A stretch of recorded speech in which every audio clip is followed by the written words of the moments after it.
बिस्मिल्लाहिर्रहमानिर्रहीम। अस्सलामु अलैकुम।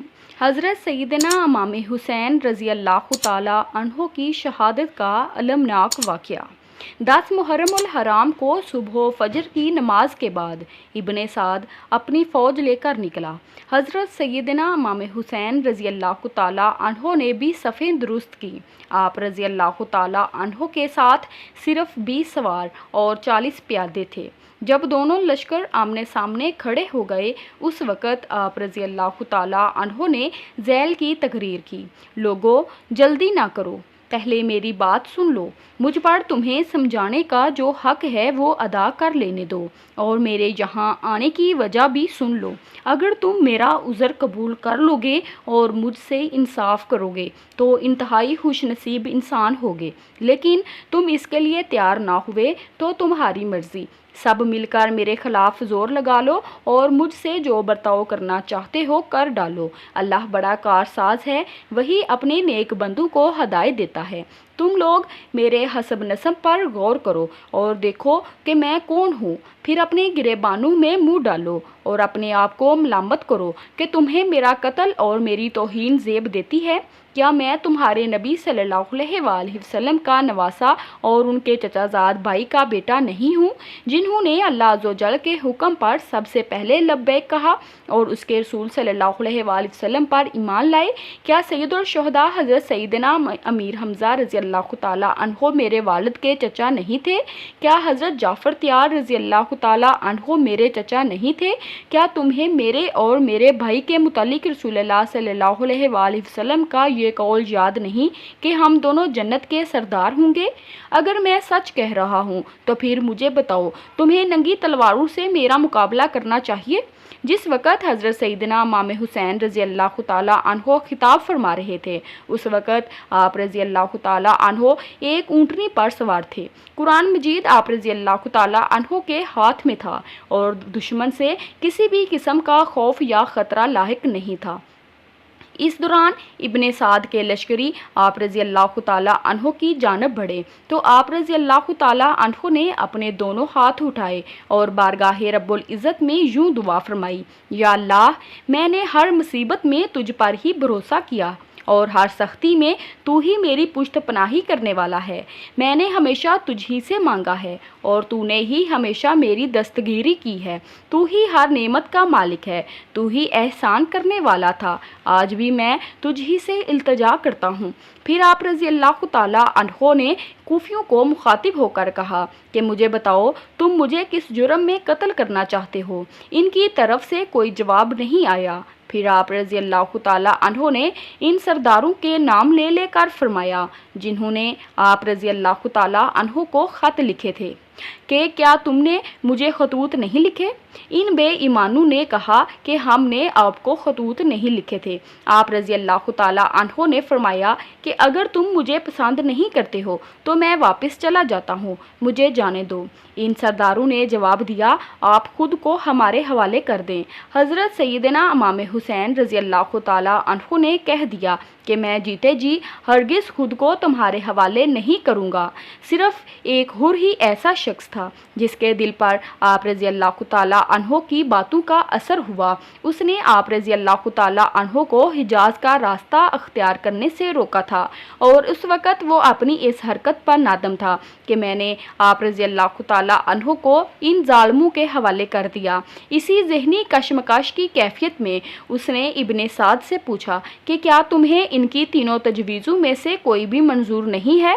इब्ने साद ने जवाब दिया कि अगर मेरा कुछ अख्तियार होता तो मैं फ़ौरन मंजूर कर लेता, मगर अब मैं बेबस हूँ। जवाब सुनकर हुर यजीदी फ़ौज से अलहदा हो गया और हज़रत सैयदना इमाम हुसैन रज़ी अल्लाह ताला अन्हो के लश्कर से जा मिला और हज़रत सैयदना इमाम हुसैन रज़ी अल्लाह ताला अन्हो से अपने गुज़श्ता फ़ेल की माफ़ी मांगी और अर्ज़ किया कि मुझे मालूम न था कि ये लोग आप रज़ी अल्लाह ताला अन्हो के साथ ये सलूक करने वाले हैं। अब मैं आप रज़ी अल्लाह ताला अन्हो के लिए अपनी जान भी निछावर करने को तैयार हूँ।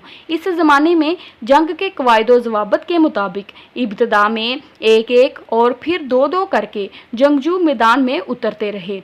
इस लड़ाई में हज़रत सैयदना इमाम हुसैन रज़ी अल्लाह ताला अन्हो का पलड़ा भारी रहा اور یزیدی فوج کو کافی جانی نقصان اٹھانا پڑا۔ پھر ابن سعد نے اپنی فوج کو کھلی جنگ کا حکم دے دیا۔ حضرت سیدنا امام حسین رضی اللہ تعالی عنہ اور ان کے جانصاروں نے یزیدی فوج کا ڈٹ کر مقابلہ کیا اور ان کی صفیں الٹا کر رکھ دی۔ یزیدی فوج کا نشانہ حضرت سیدنا امام حسین رضی اللہ تعالی عنہ تھے اور وہ بار بار ان پر حملہ آور ہوتے مگر ہر مرتبہ پسپا ہونے پر مجبور ہو جاتے۔ اس دوران شمر جو کہ یزیدی لشکر کی کمان کر رہا تھا، اس نے تیر انداز بلائے اور حضرت سیدنا امام حسین رضی اللہ تعالی عنہ اور ان کے ساتھیوں پر تیر چلانے شروع کر دیے۔ آپ رضی اللہ تعالی عنہ اور جانصاروں کے گھوڑے شدید زخمی ہو گئے۔ حر کا گھوڑا بھی زخمی ہوا مگر اس نے پیدل لڑنا شروع کر دیا اور بالآخر جام شہادت نوش فرمایا۔ دوپہر تک گمسان کی لڑائی ہوتی رہی مگر یزیدی فوج کامیابی حاصل نہ کر سکی کیونکہ حضرت سیدنا امام حسین رضی اللہ تعالی عنہ نے اپنے خیمے بھی اس طرح لگوائے تھے کہ دشمن صرف ایک رخ سے ہی حملہ کر سکتا تھا۔ یہ دیکھ کر ابن سعد نے حکم دیا کہ ان کے خیموں کو آگ لگا دی جائے۔ حضرت سیدنا امام حسین رضی اللہ تعالی عنہ نے اس کی یہ تدبیر بھی ناکام بنا دی اور خیموں کے پیچھے 4-5 آدمیوں کو اس طرح چھپا دیا کہ جو بھی خیموں کو آگ لگانے کے لیے آتا اسے مار دیا جاتا تھا۔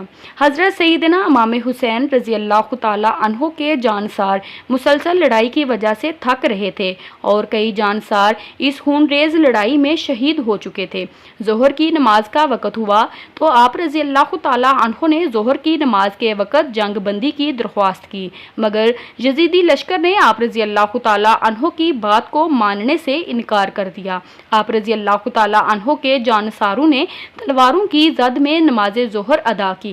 نماز ظہر کے بعد آپ رضی اللہ تعالی عنہ اپنے چھوٹے بچے علی اصغر رضی اللہ تعالی عنہ کو لے کر خیمے سے باہر آئے جس کی زبان پانی نہ ملنے کی وجہ سے خشک ہو رہی تھی۔ اس دوران ایک تیر آیا اور اس معصوم بچے کے حلق میں اتر گیا اور یوں علی اصغر رضی اللہ تعالی عنہ نے جام شہادت نوش فرمایا۔ حضرت سیدنا امام حسین رضی اللہ تعالی عنہ کے تمام جانصار ایک ایک کر کے جام شہادت نوش فرماتے گئے مگر آپ رضی اللہ تعالی عنہ نے پھر بھی اپنی ہمت کو یکجا رکھا اور ایک بار پھر میدان جنگ میں یزیدیوں کو جہنم واصل کرنے لگے۔ اس دوران شمر نے اپنے سپاہیوں کو حکم دیا اور آپ رضی اللہ تعالی عنہ پر تیروں کی برسات شروع ہو گئی۔ آپ رضی اللہ تعالی عنہ کا گھوڑا زخمی ہو کر گر پڑا۔ آپ رضی اللہ تعالی عنہ نے تلوار سنبھالی اور پیادہ ہی ان کا مقابلہ کرنے لگے۔ آپ رضی اللہ تعالی عنہ کا جسم مبارک زخموں سے چور چور تھا۔ اس دوران آپ رضی اللہ تعالی عنہ کے بائیں بازو پر تلوار کا کاری ضرب لگا اور آپ رضی اللہ تعالی عنہ کا بازو کٹ کر جسم مبارک سے علیحدہ ہو گیا۔ اس دوران مستان بن انس نے نیزے کا وار کیا اور آپ رضی اللہ تعالی عنہ زمین پر گر پڑے۔ مستان نے آپ رضی اللہ تعالی عنہ کا سر مبارک تن سے جدا کرنا چاہا مگر اس کی ہمت نہ پڑی۔ پھر خولی بن یزید نے آگے بڑھ کر آپ رضی اللہ تعالی عنہ کا سر مبارک تن سے جدا کر دیا۔ آپ رضی اللہ تعالی عنہ کو شہید کرنے کے بعد ان بدبختوں نے خیموں پر دھاوا بول دیا اور خاندان رسالت مآب صلی اللہ علیہ وآلہ وسلم کی بیٹیوں کی عزتوں کا تار تار کرنا شروع کر دیا۔ ان کی چادریں اتار لی گئیں اور جگرے گوشہ رسول صلی اللہ علیہ وآلہ وسلم حضرت سیدنا امام حسین رضی اللہ تعالی عنہ کے جسم مبارک کو پامال کرنا شروع کر دیا۔ حضرت سیدنا امام حسین رضی اللہ تعالی عنہ کے سر مبارک کو اتارنے کے علاوہ دیگر کئی شہداء کے بھی سر مبارک کاٹ دیے گئے اور ان کے جسم مبارک کو بے گور و کفن چھوڑ دیا گیا۔ حضرت سیدنا امام حسین رضی اللہ تعالی عنہ کے سر مبارک کو خولی بن یزید نیزے پر چڑھا کر اپنے لشکر کے ہمراہ کوفہ کی جانب روانہ ہوا۔ حضور نبی کریم صلی اللہ علیہ وآلہ وسلم کی ان عصمت اور باکردار بیٹیوں کو جنگی قیدی بنا لیا گیا۔ اس مارکہ حق و باطل میں حضرت سیدنا امام زین العابدین رضی اللہ تعالی عنہ جو کہ بیمار تھے مردوں میں زندہ بچے۔ حضرت سیدنا امام حسین رضی اللہ تعالی عنہ اور ان کے رفقا کو یزیدی فوج کے جانے کے بعد قبیلہ بنو اسد کے کچھ لوگوں نے جو نزدیک ہی آباد تھے آ کر دفنایا اور ان کی نماز جنازہ ادا کی۔ چینل کو لائک، شیئر اینڈ سبسکرائب ضرور کریں۔